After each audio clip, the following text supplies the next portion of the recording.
আমাদের নাসিরউদ্দিন পাটোয়ারি ভাইয়ের প্রতি আমাদের কোনো বিদ্বেষ নেই। তিনি আমাদের হৃদয় স্পন্দন।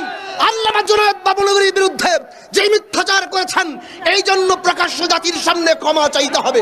নিজের বিরুদ্ধে ডাকা বিক্ষোভ মিছিলে স্বয়ং উপস্থিত হয়ে চমক সৃষ্টি করেছেন জাতীয় নাগরিক পার্টি এনসিপির মুখ্য সমন্বয়ক ও ঢাকা ৮ আসনের প্রার্থী নাসিরউদ্দিন পাটোয়ারি। হেফাজতে ইসলামের সাবেক মহাসচিব ও আমির আল্লামা জুনায়েদ বাবুনগরীকে নিয়ে তার কথিত মিথ্যাচার ও কুরুচিপূর্ণ মন্তব্যের প্রতিবাদে এই কর্মসূচির ডাক দেওয়া হলেও ঘটনাটি ভিন্ন মাত্রা পায় পাটোয়ারির সরাসরি উপস্থিতিতে।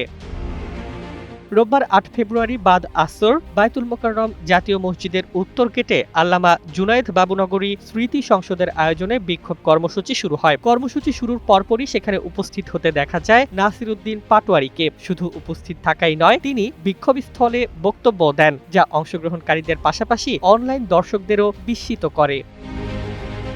বিক্ষোভ কর্মসূচির বিভিন্ন ছবি ও ভিডিও সামাজিক যোগাযোগ মাধ্যমে ছড়িয়ে পড়লে বিষয়টি নিয়ে ব্যাপক আলোচনা শুরু হয়। অনেকেই প্রশ্ন তোলেন, যার বিরুদ্ধে বিক্ষোভ তিনি কিভাবে সেই কর্মসূচিতেই অংশ নিলেন। কেউ কেউ একে সাহসী পদক্ষেপ হিসেবে দেখলেও কেউ আবার একে নাটকীয় বলেও মন্তব্য করেন।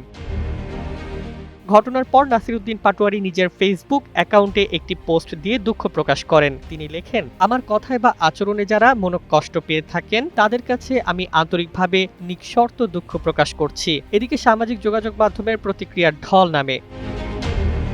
Desk report, Bangladesh bulletin.